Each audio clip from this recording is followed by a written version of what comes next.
Hello, everybody. Now that Plunder has been out for a little bit, I'm going to kind of do a bit of a tier list for the cards and what I think of them so far. I don't think I've played 10 games with any of these cards. Like, I probably have through the sheer amount of bot games I've been playing, but against real opponents, I have not played, enough games. So this is still a little bit hot takey, but we will do our best. So first off is Cage. So Cage is a treasure duration, and it allows you to set aside up to 4 cards from your hand face down, and the next time you gain a victory card, you trash it, put it the set aside cards into your hand at end of turn, so it effectively increases your hand size by 4. It's a one-shot chapel that after you gain any victory card at all, at the start of your next turn, you're putting those cards into your hand. Now, this is affected by discard attacks. So, like, for example, if someone plays a militia after you activate your cage, you will have to discard down to 3 and lose all of those cards. But otherwise, it effectively sets you up for success. So, Cage is an incredibly strong card that really highlights just how powerful Chapel is because it's always going to be relevant.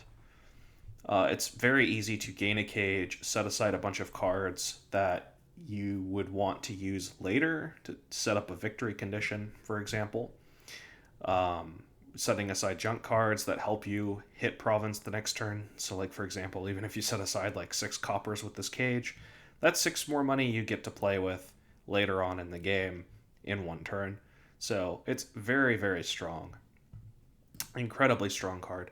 Grotto, from what I've seen, is also incredibly strong. It's a 2 cost action duration, plus 1 action. You set aside up to 4 cards from your hand face down, and at the start of your next turn, you discard them and draw as many. You can really set up your shuffles with this card. It's incredibly powerful at sifting. Um, it's like hard to describe just how strong this is because you can set aside like 3 estates, for example, and your next turn, a 2 cost draws you 3 cards. Like, that's incredible. Like, it's definitely a card that I think is always going to be relevant. Um, it's just it's hard to talk about because I still haven't played enough with it, but I feel like it's a very very powerful effect. Next on, we're going to talk about Jeweled Egg. Jeweled Egg is a sort of herbalist variant.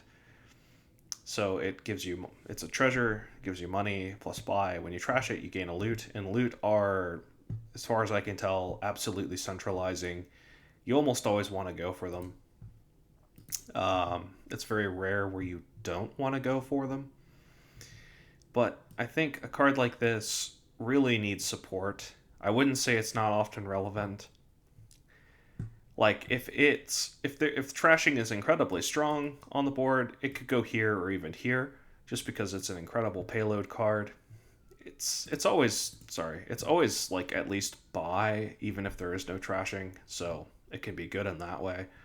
But I find that Jeweled Egg needs support, although support is not that difficult with how many trashers there are in the game. So I could even say that Jeweled Egg is probably just good, but I will put it in the C tier just because of the downside.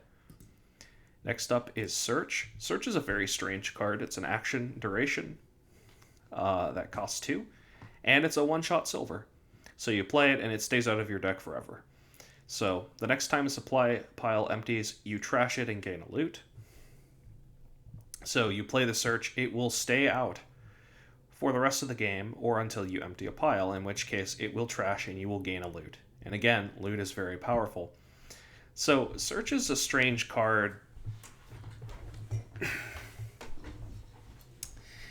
and I feel like people are underrating it somewhat because let's say there's deck control, like insane amounts of deck control, for example.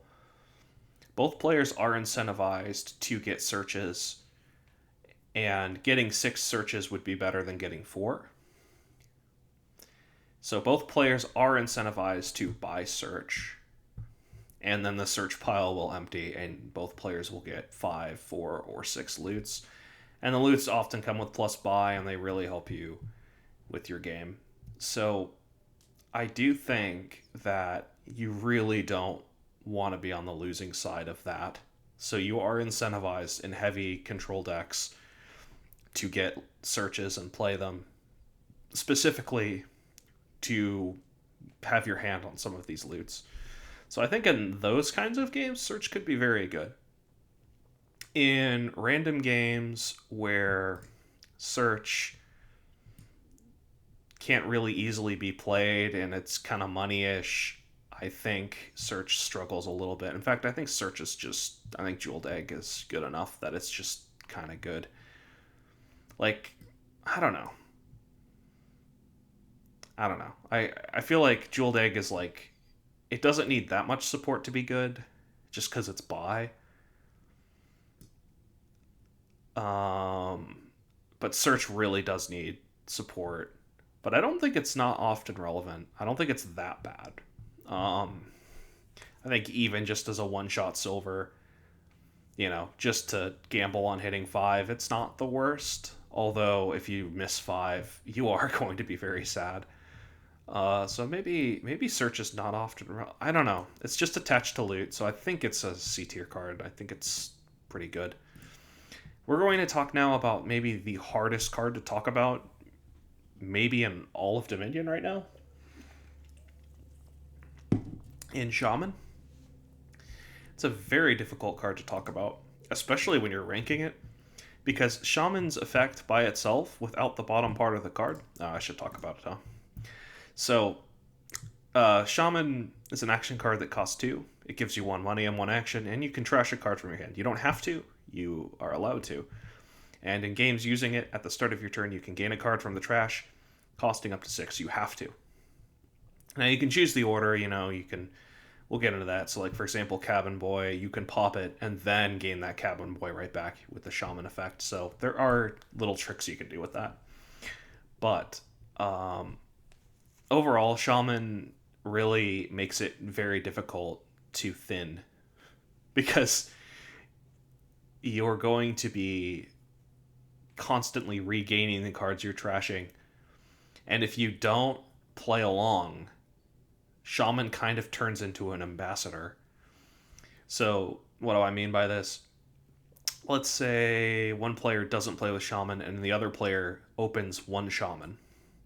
Now, if they trash more than 1 card, they're going to get some of those cards back that they trash. But if they trash 1 card a turn, the opponent is going to get increasingly junked, and the other player is going to get effectively thinner, albeit slower. So this card's kind of secretly an attack without being an attack. It's very, very brutal if you ignore it.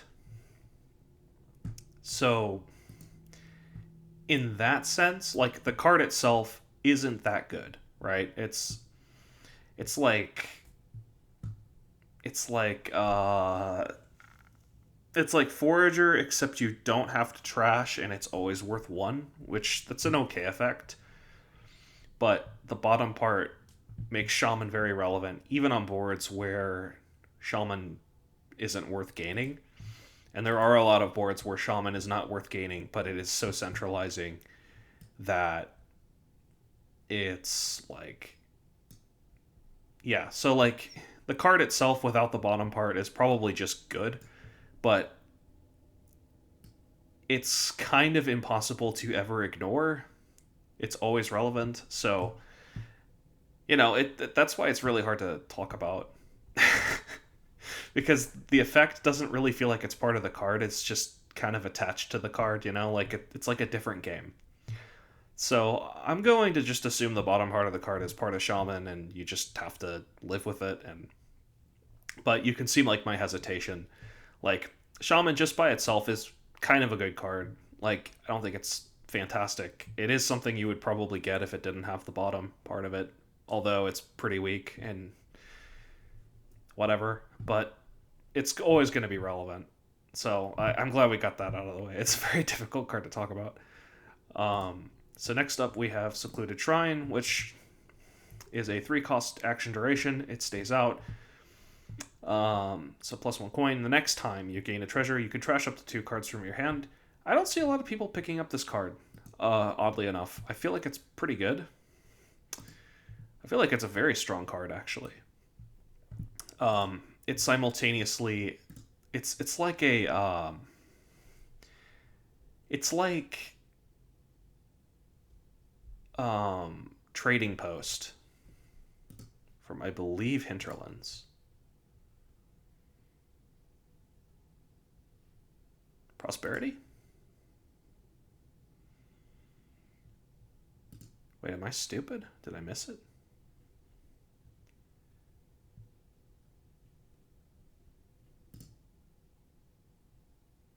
Where's Trading Post?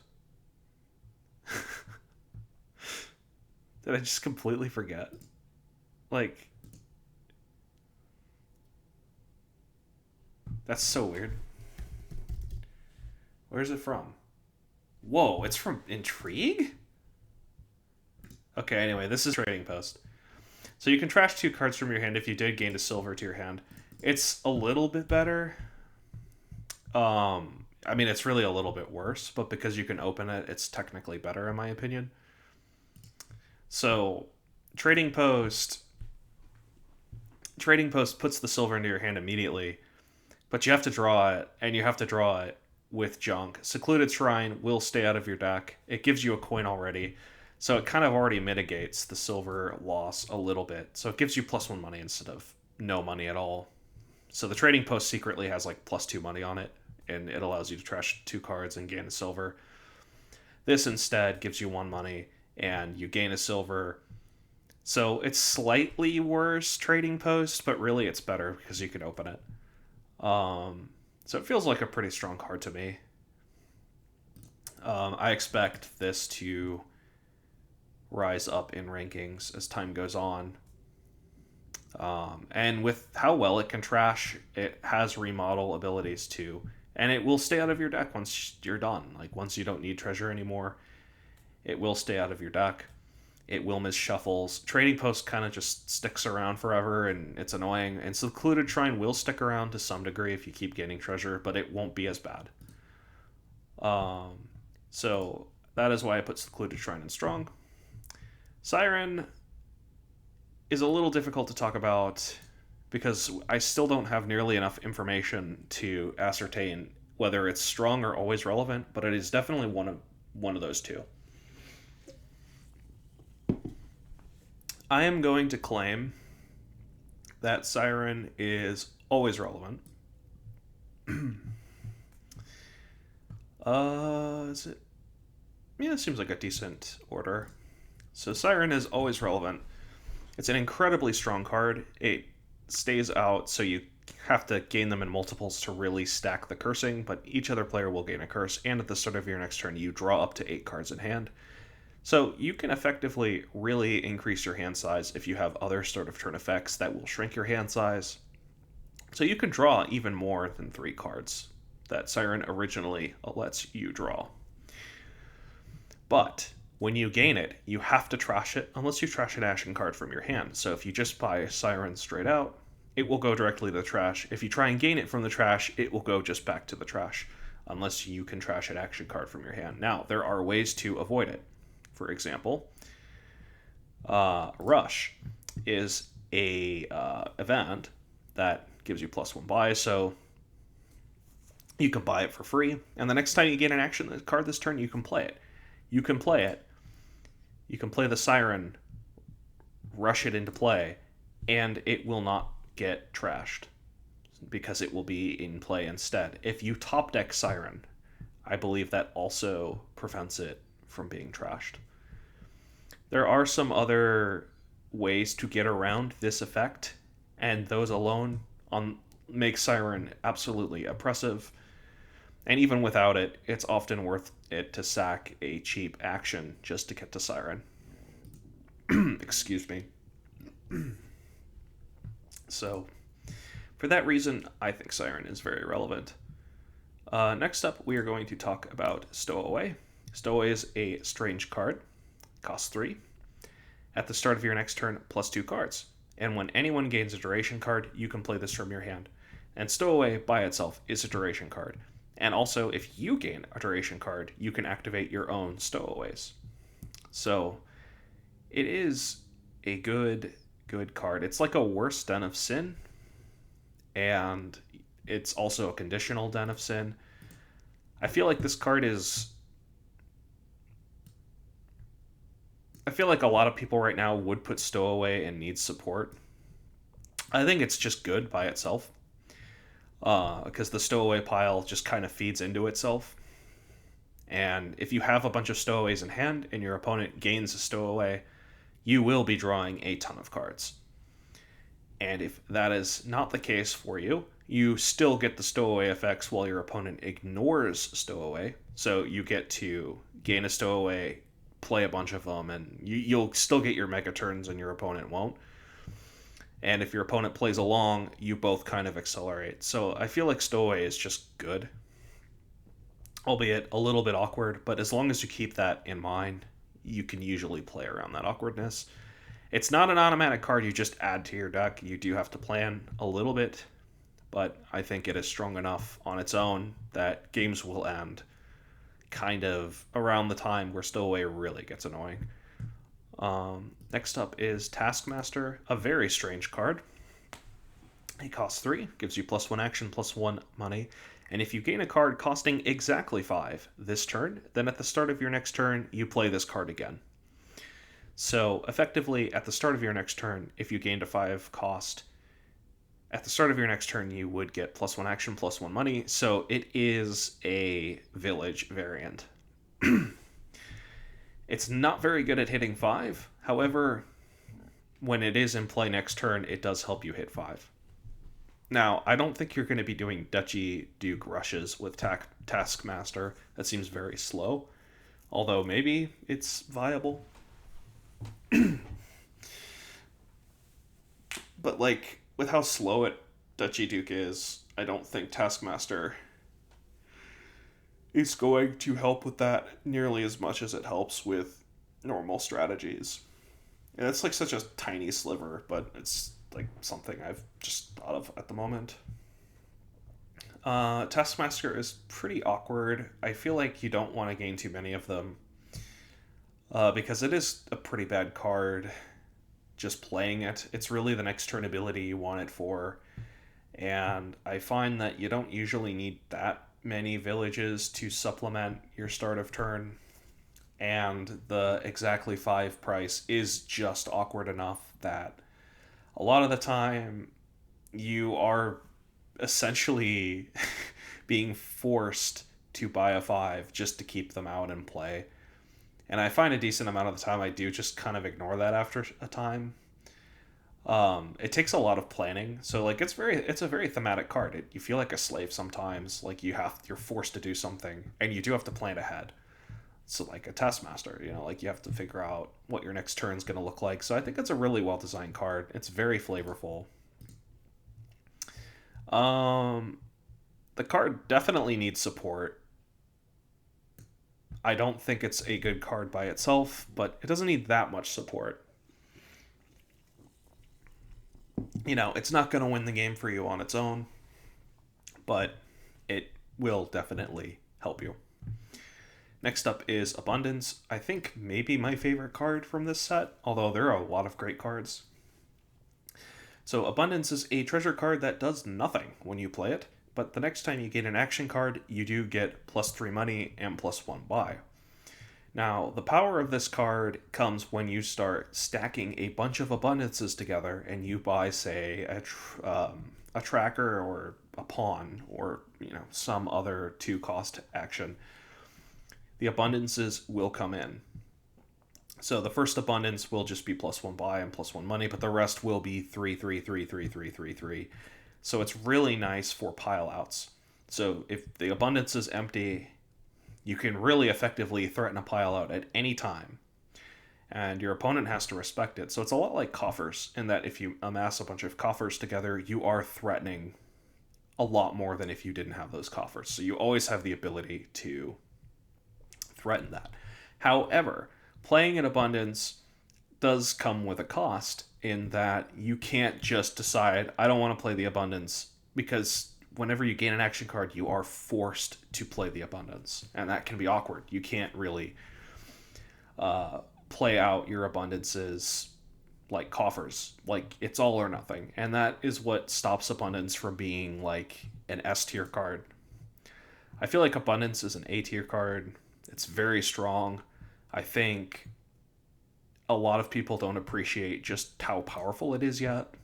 Oddly enough, it's like stockpile kind of, and they're you're not opening it, and that's why people might kind of shy away from it. I feel, because if you open this, it's just really awkward. But even opening it, it's kind of a workshop variant in that it gains a 3. So, like, for example, if I had an estate, abundance, and 3 copper, I can buy a 3 cost, and then I get 3 more money, and I can buy another 3 cost. So this card's kind of good on boards with strong 3 cost cards, like, for example, Merchant. So it can kind of do that for you as well. It's a very, very deep and versatile card, and really, so far, Plunder has been a very, very interesting set with a lot of decision points, which makes it a really, really good set. In my opinion, it might be my favorite.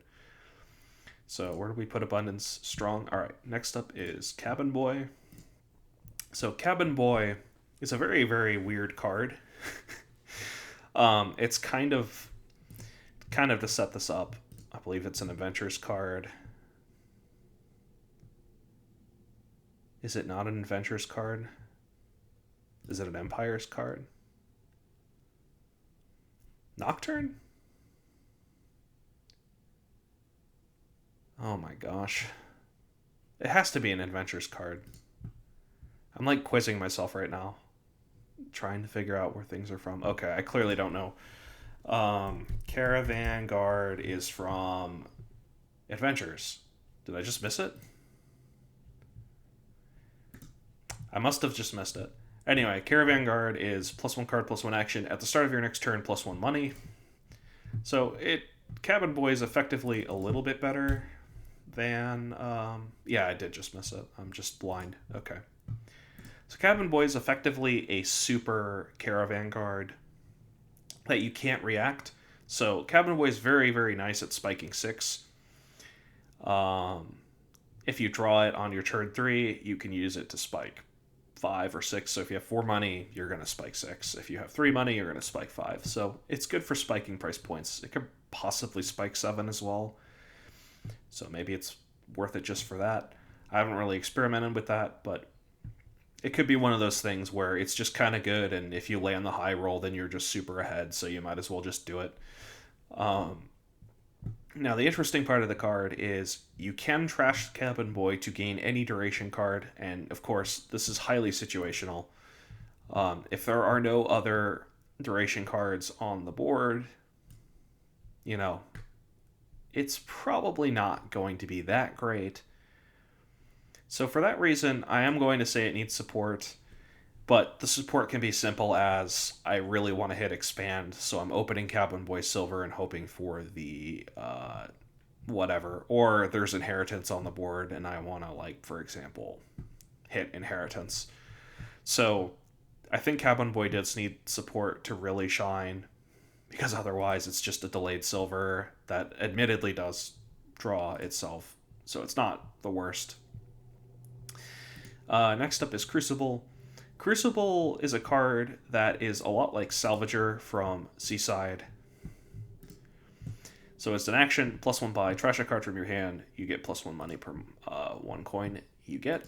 And you'd think, okay, well, Crucible is a treasure, so it must clearly be better than Salvager, but actually I think it is slightly worse than Salvager because it doesn't have +buy on it. So that is Crucible's biggest weakness. However, it is playable without, because it's not an action. So there is upside, but I think it is worse than Salvager. It's a decent trasher. It's okay. It's pretty slow. Although you can draw it dead. But a lot of cards that draw don't really cost 3. They usually cost 4. So, like,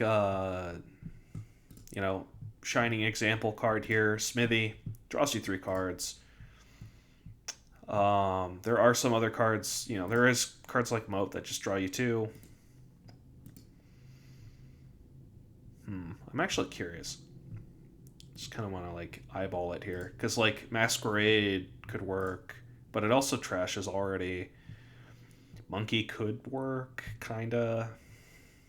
Um, Watchtower definitely works. Menagerie doesn't really work. Jack of all trades would be an anti-synergy. You can't open both of them. Guard dog is a synergy. Spice merchant's an anti-synergy. Uh, anyway, I could keep going through them, but like you get my point. It's a little awkward with the price. It's a little awkward with the price point, and there is limited support. However, just because it's a trasher, it's probably always going to be good. You know, never really better than like here. I like there's no like super amazing strategy you can do. Like for example with Salvager, its real power comes in late game where you can sack a province and do double province. Crucible can't do that. It can't mill a province unless you have an alternate source of buy, in which case if you do, it's very strong and then, you know, but I think it's better than needs support. It's just kind of good on its own. Um Next up we have Flagship. Flagship is one of the strangest cards in Plunder. Um, it's very weird. So it's a terminal silver. It gives you +2 money, and the next time you play a non-terminal, sorry, the next time you play a non-command action card, you replay the card that you played.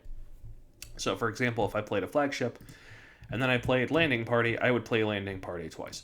So, Flagship is a strange throne room variant that's worse than Throne Room because Flagship can't play itself because it is a command card. So you can't play Flagship, and stack. That is not allowed. Um, so Flagship, I think the best way to think of Flagship is that it's not really a village. And I know that seems odd. It's kind of, it's like preserving an action. So instead of typically how I've ended up playing with Flagship is I will play a Flagship at the very end of my turn. So at the start of my next turn, I can play Swamp Shacks twice, for example. And then after that, I will use one of those actions that I've gotten from Swamp Shacks to then play Flagship. So it's kind of a bit of a turn accelerator. It's not a very great turn accelerator, but it has a lot of tricks that I think it's like borderline strong, borderline good. It's like here. I think I will put it at the top of good for now, and maybe I'll decide to move things around a little bit later. Like Flagship looks so out of place here, but it also looks out of place here. I don't know. We'll see how the list shapes up. I'm gonna put it up here. Crucible, I think that's a reasonable placement. I think that's reasonable. This seems reasonable. Maybe this. No, I think that. Okay. I am going to try and do them in order. It won't be perfect. Next up is Fortune Hunter, a card I haven't really played with much, oddly enough. It's a very weird card. It's +2 money. You can look at the top 3 cards of your deck. You can play a treasure from them and put the rest back in any order. I think it's a good opening card. It's effectively a gold that also helps you get to the end of your shuffle quicker. Of course, playing this on turn 4 is absolutely disastrous, or maybe it's not. You know, maybe you want to trigger that shuffle. But I feel Fortune Hunter is a bit of a gamble. It's a little risky. I don't have too much experience with it. It's definitely not a card you're going to be playing in many engines. However, if there are a lot of actions, it might be worth it to have a Fortune Hunter just to help line up your turns a little bit. Maybe you get a copper out of your draw and you can sort so you draw things on the right order and it helps you with your turn. So I think Plunder, I don't know, because I don't like. I'm not sure how strong Fortune Hunter is as like a money variant. It's probably pretty good. So like maybe its baseline is like, oh, it can do things and somewhat fast. I haven't really tested it yet, but my gut feeling is that it's not very relevant. Although I don't think it's awful. Maybe it is awful. It's really hard to say. Um, it's very hard to say. Maybe I will. I'll just be edgy and say it's awful. Um, it's kind of hard to say a terminal gold for 4 is awful, but we will say it's awful. How about that? All right, next up is Gondola. It's a 4 cost treasure duration. So either now or at the start of your next turn, you get +2 money. When you play this, you can play an action. Sorry, when you gain this, you may play an action card from your hand. That sounds like a really powerful effect. However, in my experience, it doesn't really do anything. There are instances where it's strong. It can help you play collided terminals. So, like for example, if you have 2 cursors and you hit 4, you get to play both of them now. Well, that's pretty cool. Otherwise, I don't think the card is very strong. I think it actively makes your deck worse. It's silver, but it costs 4 instead, and it does have some additional flexibility that you can play it at the start of your next turn. But I do think Gondola is, frankly, quite awful. It's just worse than silver. Um, I mean, not really. It is better than silver, but like effectively, any board where Gondola is good, silver's probably good, and silver's generally pretty easy to get, and Gondola's harder to get. So I don't know. I feel like once in a while it's gonna have a board where it's just absolutely insane, right? But like for the most part, I don't know. It just I haven't found a great board for it yet. Harbor Village, it's a village variant that can be a peddler as well if you have some amount of setup. So it's a village. Um, it's whatever. It's good. Like I don't think it's ever going to be bad. It's a village at worst. Landing Party is a very intriguing card. It's a very intriguing card. So it's like it's very very strong, but it's also very hard to play. So if I have 3 landing parties, sorry, we'll just talk about the card. So it's a village and it's a lab. It's effectively a lost city for 4. And the next time the first card I play on a turn is a treasure, I can put this on my deck. So the next turn, effectively, I get to play landing party. Like it's not going to be very often where you trigger a landing party to top deck. So like Crown would be the prime example. I know that's from Empires. I know Crown is in Empires. It's not an Empires? No, it is. Okay.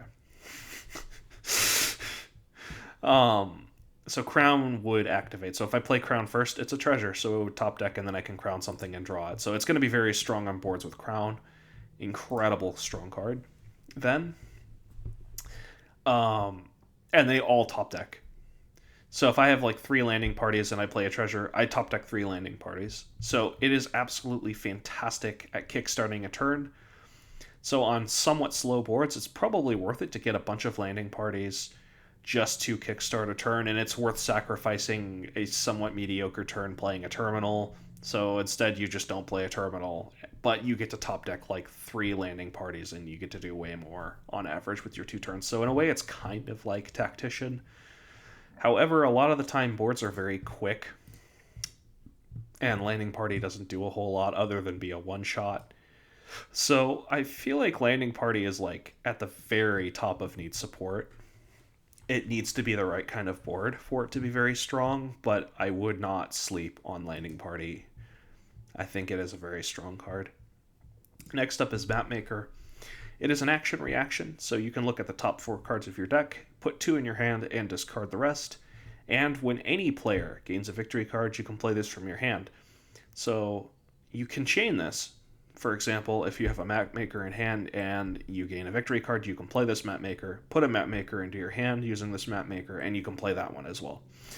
So it can chain itself, which is somewhat useful.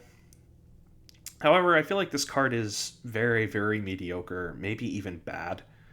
Um, it's just draw for 4. It's like draw 2 for 4 with like upside. It's pretty weak in my opinion. I don't think it's relevant that often. I don't even think it's a card that like needs support to really shine. Like I've tried map maker tunnel strategies. So like for example, tunnel here. When you discard this other than during cleanup, you can reveal it to gain a gold. Map maker tunnel is awful. Usually you want to have discarding from your hand as your ability. That's a lot better for tunnel, and map maker just doesn't do that too well. Trust me, I've tried. Warehouse tunnel has outperformed map maker from my tests. So I mean, whatever. It's moat for 4, right? Like it's draw. It can help you with some consistency. If it reveals too many good cards, even it can be really annoying. So I don't know. I don't think it's a very good card. I feel bad every time I play it. Maroon is a card that you can trash a card from your hand, plus 2 cards per type it has. I think this card is at good. I don't think it's a strong card. I think it's a good card. It's pretty good at trashing estates, pretty good at trashing copper. Situationally, if you do play with shelters all share 2 types. I don't know if they will show that here. They don't. Oh wait, yes they do. So Hovel's a 2 type, Necropolis is a 2 type, and Overgrown's a 2 type. So in the case of Overgrown, you actually would draw 5 cards, which is pretty good. So Maroon is very good on Dark Ages boards. But otherwise, you're effectively killing a copper to draw 2, and you're doing it terminally, so it's a little worse than Spice Merchant. You don't have the flexibility of taking just the 2 coins on the buy instead. So it's a little worse than Spice Merchant, but that's not a bad place to be, given Spice Merchant is a pretty good card. So I think Maroon's just good. I don't think it's strong or anything. Rope. Did I already rank it? Maroon? Okay, cool. So Rope is a 4-cost treasure duration. It gives you 1 money and +1 buy, and at the start of your next turn, +1 card, and you can trash a card from your hand. So Rope is a pretty solid consistency card. It is not the greatest ever at trashing, but often you will get a lot of Rope. I think it's a good card. Probably better than Maroon. Yeah, maybe not. I think Maroon is a little better than Rope, but it's not by much. Rope is pretty solid. It's also plus buy afterwards, and it gives you a little extra turn consistency, so it's kind of like Supplies. So you play this and you have a horse in your next hand. You can think of it as a Supplies with plus buy, except it trashes. So that's a good way to think of Rope, I think. Rope is like a Supplies plus.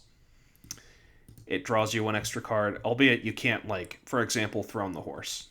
You know, you're not getting a horse, so you don't get some of the abilities that a horse has, such as Trash for Benefit or Throning it. But for the most part, it's basically Supplies plus for 4. It even has plus buy, which makes it plus, and it also trashes. So I think Rope is pretty good. So like if I were to rank Supplies, it would be in good already, but like maybe like over here. Maybe Rope is strong. I'm gonna be edgy. I'm gonna put Rope in strong. I think it's actually quite good. So next we're up to Swamp Shacks. So Swamp Shacks is an interesting card in that it is very snowbally.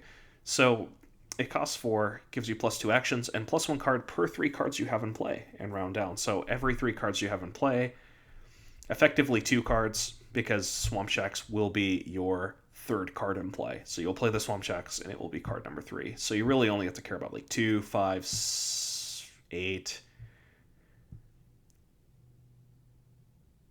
Yeah. 11. So it gives you +2 actions as well, so you can play other cards before playing your subsequent Swamp Shacks, so you get to your high draw faster. So it's a very snowbally card. It starts off very awful. It does nothing, so you don't really want to open it. But as your turn gets progressively better, Swamp Shacks enables your turns, and it just skyrockets exponentially. Swamp Shacks is a card that feels like it's always relevant, but it's probably not like up here. I feel like it's more here because it is a little awkward at the very start of your turn. You can absolutely brick with a ton of Swamp Shacks in your hand. So you do have to find that balance of not too many. And in fact, that's fine too, because if you're drawing 7 cards per Swamp Shack, you're going to draw your deck very quickly. So I think it's an always relevant card. It's very good. And in fact, it's so good that sometimes you can add too many all at once and you brick because you have too many of them at the start of your turn, making your this turn and then maybe even the next turn bad because you don't have those Swamp Shacks. So there is some downside, and you will get absolutely screwed. Kind of like hinterlands with stables. Sometimes you just don't have treasure in hand, but you're still going to get stables. So next up is Tools. Tools is a card I've been very impressed with. It's a workshop variant, but it's way better than a workshop, albeit you do have to have gained the card already. I feel like Tools is a card that needs a tiny bit of support to really shine. It's not going to win you the game by itself, but if you have really any support, any engine at all, Tools is a fantastic way to print cards that you really like. Like, for example, Overlord. Tools Overlord is fantastic because Overlord from Empires is a debt card, but you don't have to pay any debt if you just Tools an Overlord, so it's very strong. There's not too much to say about Tools other than that. It's just a very, very good card. It can get you golds. It can get you... If there was ever a way to get a province in play, Tools could print province. However, I don't think that's currently possible. Next up is Buried Treasure. It's a very strange card. It's a treasure duration. At the start of your next turn, +1 buy and +3 money, and when you gain this, play it. So it's like a Den of Sin, but it gets you money instead of draw. Buried Treasure feels like a really, really, really weird but kind of good card. I feel like it's like right here. It combos with cards like Swamp Shacks because it remains in play. Quite often, it can help you stack a powerful turn. So if there is a board with like no other buy, Buried Treasure is very good. Because if you have like 3 of them in play, for example, you will have 9 money and 3 buys. Well, 4 buys, really, at the start of your next turn at a minimum. So it can be really good for pile pressure. And you are incentivized to buy a bunch of them because you can set up your next turn. So it's pretty good on boards where you want to pile pressure. It's decent. It will stay out sometimes. Although, as an economy card, if you're drawing your deck every single turn and it somehow doesn't pile very quickly, it can be a little weaker because you're only getting your plus buy every other turn. But really, that kind of works in Buried Treasure's favor with piles anyway, because if you're only getting the buy every other turn, you want to have double the amount of Buried Treasure you normally would have to like alternate them. So if your opponent and you both have like 2 Buried Treasures, that's already 4 gone. And maybe you want to get more. So maybe you'll both have 4 between you, and then suddenly there's only 2 left. So it kind of can pile itself on the right boards. And I think it's good enough that it's just kind of good already. Crew is a very strange card. It sounds like it would be really good. And sometimes it is really good. But you do need a village at the start of your turn. Otherwise, it it kind of bricks you. And also, the more crews you have, the worse they get. So unless there's something like peasant, the peasant line, getting you to teacher and putting a plus action on your crew, it is really bad to get like more than one crew. But one crew as a support card should, in theory, be pretty nice. It's a very awkward card, though. I'm not sure how good crew money is. It's probably pretty solid. You're probably never getting more than one crew because you're always just top decking it and you don't want to draw it dead. So I think crew needs support. I think crew needs some amount of support because the fact that you can brick with crew is absolutely really scary. There are some interesting synergies with it, though. You know it's the card on top. So, for example, with Nocturne and Zombie Mason, you know it's on top, so you can kill the crew for a 6 or a 5. So you do have some amount of tricks with it. And as we play more Dominion and figure more things out, we will see more interesting tricks with crew. But I think currently crew is very awkward, but with some interesting properties.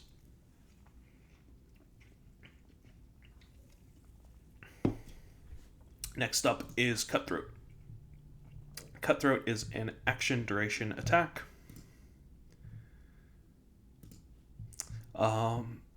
Each other player discards down to 3 cards in hand. The next time anyone gains a treasure costing 5 or more, gain a loot. So at a minimum, Cutthroat will gain a loot if you gain any gold. Also, it says anyone. So if you have like 3 Cutthroats in play and someone somewhere gains a loot, somehow Cutthroat will activate a bunch. Now, if the Cutthroats can activate, if Cutthroat is the only way to get loot, that's irrelevant because you're just going to get loot anyway because someone getting a treasure somewhere. Cutthroat is once again proving just how broken Militia is, because this card's very good just for making you discard once down to 3, and Militia is just like, it costs 4, and like, this card is so absurdly busted. It could just give you 1 money and it would still be a card you probably almost always open. It's insane. Yeah, so this card it doesn't help you much, but I like to think of it as both an economy card and also it slows your opponent down. It immediately slows your opponent down, but it doesn't help you get the treasure needed to get a loot. Although I find once you get like your hands on 1 or 2 loot, it starts really snowballing typically, and you can start really going nuts with loot. So I feel like Cutthroat is a card that doesn't even need support. It's already good on its own because loot is so good that you're always going to want to get Cutthroat just to get your hands on some payload. And the attack is, of course, painful. Next, we are on to Enlarge, a 5-cost remodel variant that is very, very awkward. So now, and at the start of your next turn, you can trash a card from your hand to gain 1 costing up to 2 coins more. So it's remodel, but also a duration. It is not optional. You have to trash with it. And because of that, I feel like it is like right here. It's a card that you can't really ignore, but I don't think it's good. However, it does combo with stuff like Siren. So, like, for example, Siren will draw more cards because you enlarge something.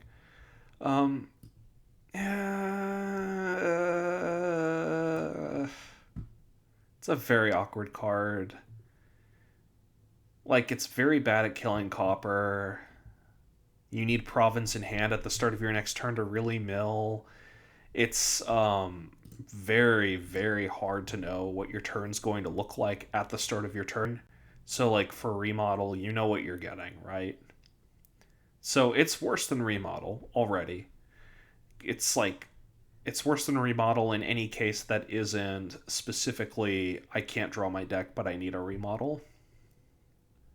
And in that case, Enlarge might be better. It might not even be better, just because the inflexibility of turning your hand into a 4 hand instead of a 5, and you may have to part ways with cards you don't really want to part ways with. So it's very awkward. I think it's a well designed card. I think it's really cool. Um, and the remodel milling ability alone, or killing a gold into a province alone, is strong enough that you will want to get your hands on it anyway. So, that being said, would I even call it good? I mean, it feels bad, but it also. I think it does need support. There are some boards where it's just so slow and awkward that it's just not even worth going for. Okay, we'll go with that. Next up is a very strange Plunder card, Figurine. So I look at this card. I remember looking at this card and thinking, "Oh my gosh, it's a treasure that can draw. This is like the dream come true." Now there's going to be so many degenerate strategies of like gain and playing. Oh, this is going to break everything. And I found so far that doesn't really seem to hold, because one, it doesn't give any money at all. It just draws 2 cards, and you're stuck in your buy phase. So you can discard an action card for +1 buy and +1 money, but otherwise you're not getting any money. There are some degenerate strategies that make it quite strong. Like, for example, capitalism. So actions with money amounts in their text are also treasures. Obviously, Figurine is going to be a lab variant for those kinds of cards. It's very strong then, and you can toss your cards that are not affected by capitalism for some small benefit. It's a very weird card that has a definite potential very powerful effect, but it does need support. And I think it needs support really bad. However, it does give plus buy, so it is a plus buy card. So at worst, it's a jeweled egg that might draw you more treasure, but it also might draw your good cards, which hurts. Also, another combo: Black Market. Black Market with Figurine is quite strong. Next up is First Mate. First Mate feels like a very powerful card on first blush, and on second blush, I agree that it is still a very powerful card. However, it is a little awkward. You can play any number of action cards with the same name from your hand, so First Mate encourages you to have a lot of similar cards to be a village. And also, First Mate's drawing until you have 6 cards in hand, as good as that sounds, oh my gosh, I can loop everything. Well, let's say, for example, I have a bunch of villages. So I play a First Mate, and I play it on 4 villages. I'm going to draw 4 cards again, and then First Mate just draws me 2 cards. Now, it's a super village, right? I get a ton of actions, but I'm not drawing as much as I would like.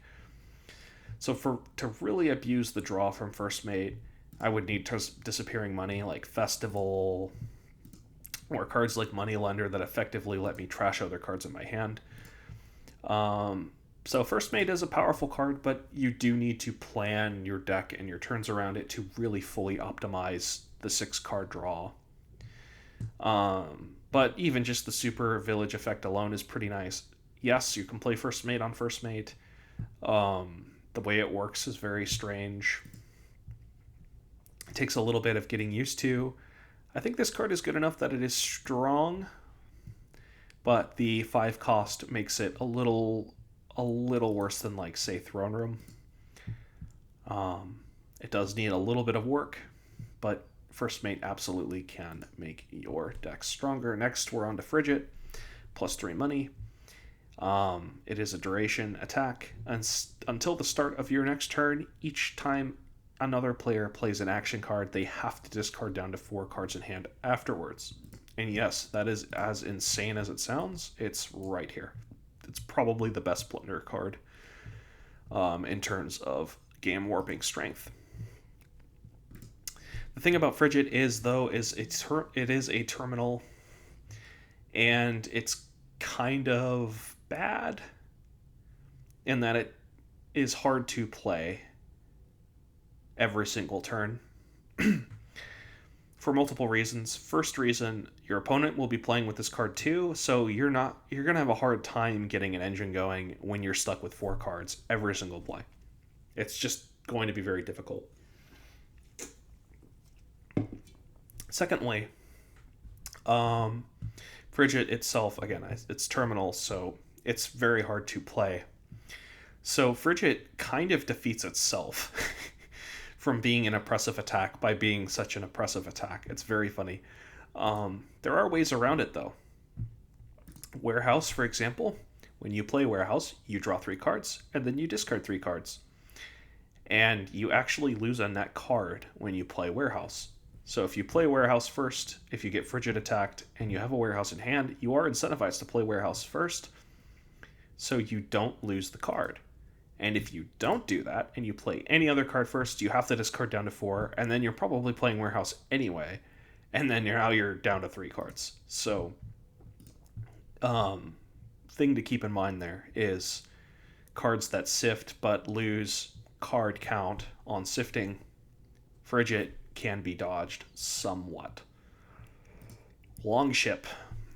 Longship is a very strange card. It gives you +2 actions, and at the start of your next turn, +2 cards.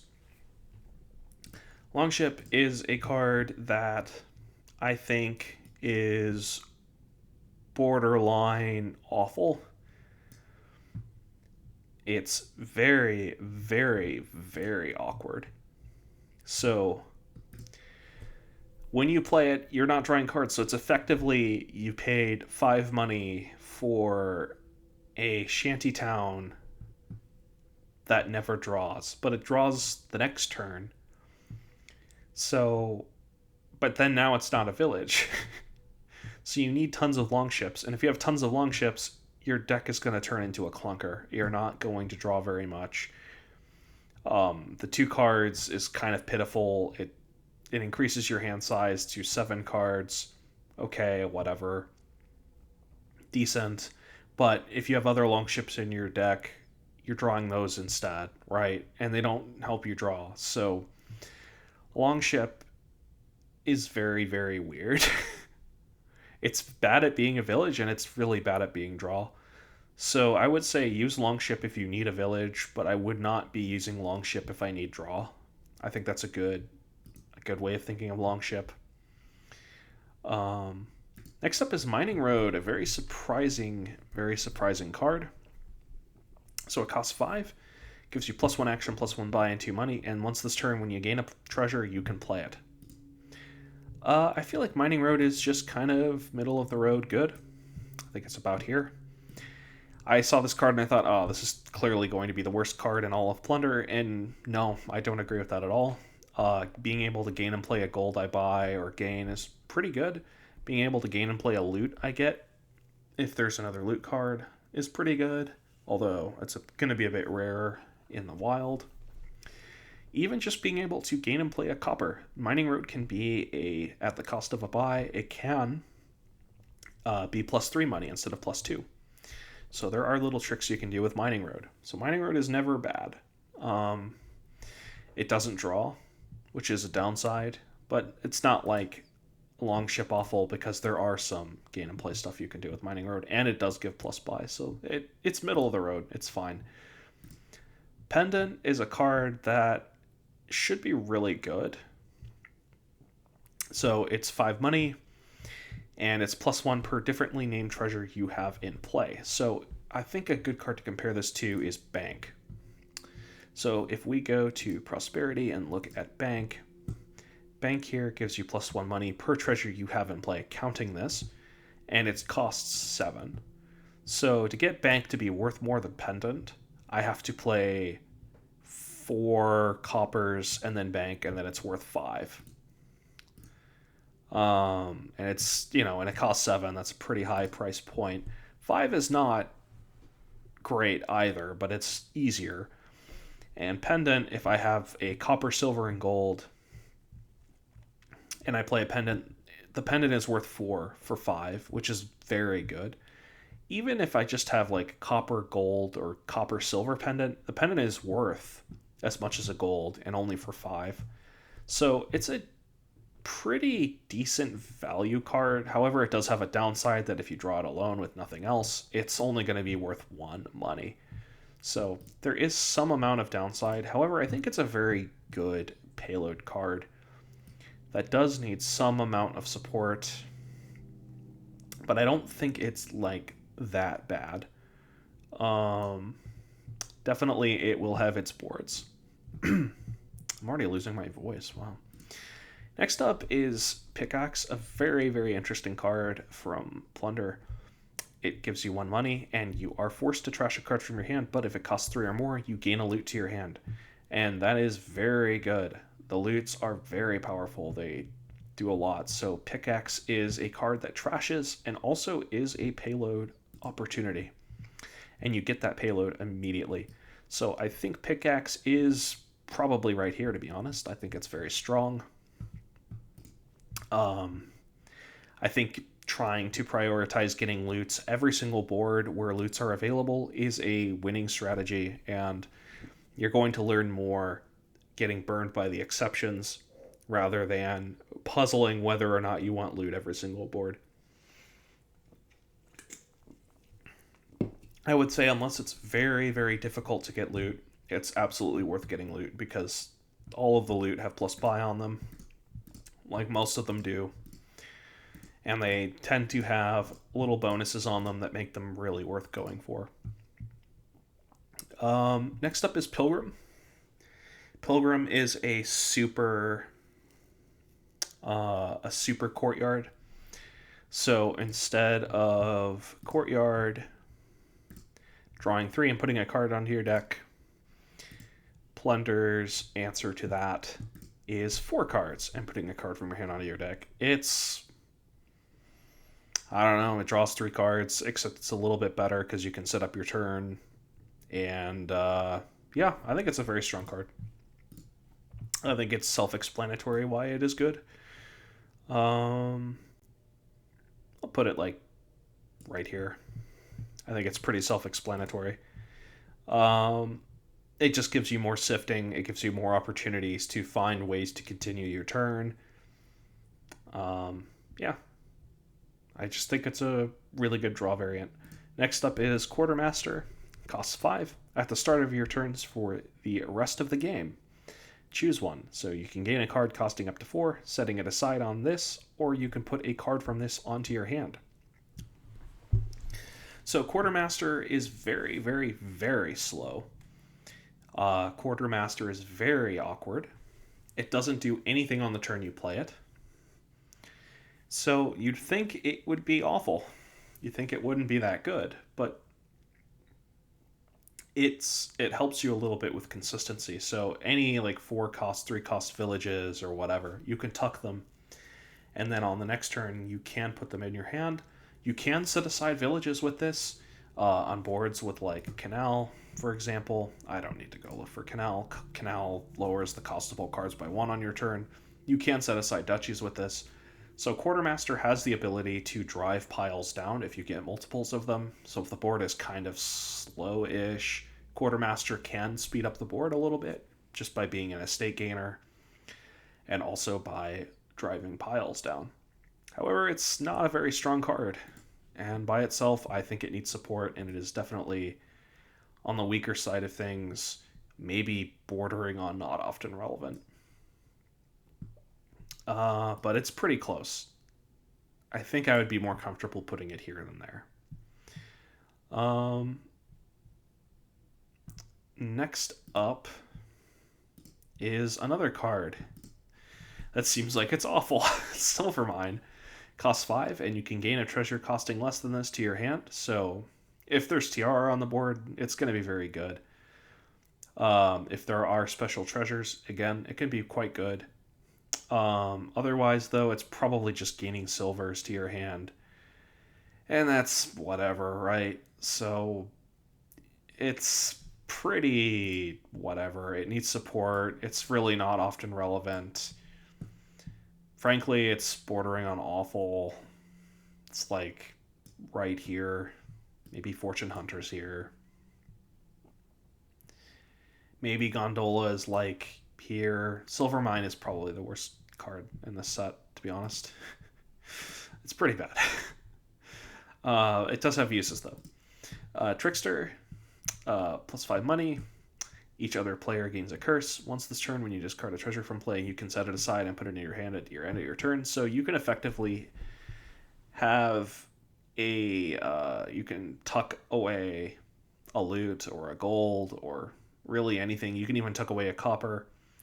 So you get to see your powerful cards more often if you tuck away a gold, and you get to keep your bad cards from entering your shuffle if you don't. So there's neat little tricks you can do with Trickster, and it's a cursor. It works kind of like a duration. It's a good card. I don't know that it's strong, but I think it's like top of good just because it curses. And lastly, we have Wealthy Village, a card that is a village that if you gain it with 3 differently named treasures in play, you do get a loot. So there is a bit of a tax in getting the loot, but again, loot is very strong. Loot is very worth getting, and if you get 1 or 2 loots, you will start getting Wealthy Villages with automatic loots, which is very strong. So it is absolutely worth the little bit of effort you have to get gold, silver, and copper all in play to get a Wealthy Village, and that's worst case scenario too with Wealthy Village. And loots, again, have plus buy, so they are very, very effective. They are very worth getting. So Wealthy Village, again, it's not strong, but it's like right there. You know, it's like right up here. There are a lot of good cards in Plunder. So that's it. That's my official Plunder tier list. Thank you everyone for watching. And again, it's just kind of first impressions. Yeah, you know, I'm sure this will change quite a bit. Yeah, thanks for watching.